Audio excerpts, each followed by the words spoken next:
My name is Eleri Wynne. I come from the UK, in particular from Wales, and I've been in China for just over 30 years now. Some of the time in the northwest of China, but the last 21 years here in Weifang in Shandong Province. I'm a teacher, and so throughout those 30 years I've been teaching.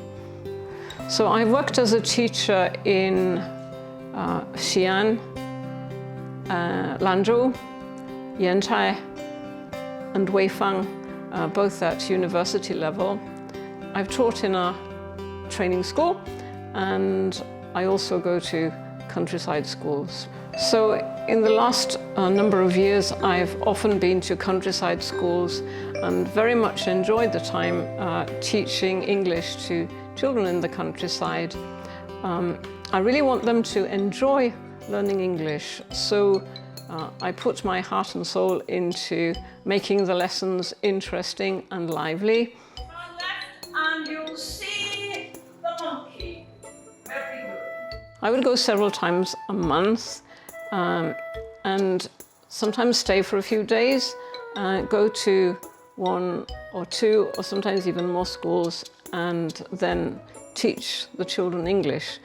I always thought the more classes I can do, the better, even though it's tiring, but it's worth the trouble to have travelled that distance and had as much opportunity as possible to let the children have exposure to real English.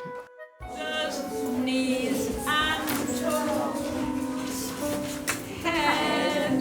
I feel that since I started going to the countryside, I've understood China a lot better, and so my recommendation to any foreigner coming to China is that you need to go to the countryside too, to really understand China, its background, where people have come from, and that will really help you to appreciate China and its culture, and it will help you appreciate even more the tremendous changes that have happened in China over the past few years. So Chinese people talk about 人情味儿, and that concept is not easily translatable into English, but I think the nearest to it is hospitality. They're very hospitable, but they're very warm and really want you to feel at home and comfortable in China, and feel part of the family, really, I think. So, some examples. When I left Lanzhou, one of my former students gave me these beautiful, very thin marble cups that are made in Donghuang, and that's a very precious memory of the time in Lanzhou.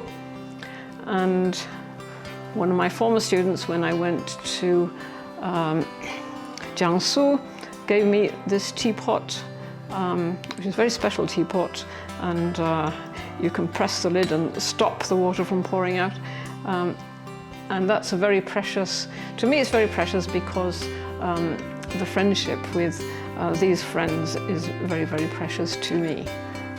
So I've now got a toy poodle that has come to live with me, and his name is Jiaozhe. In English that's George. And because of him, I now talk to lots of neighbours because they all are interested in him. 你能种菜点走路吗？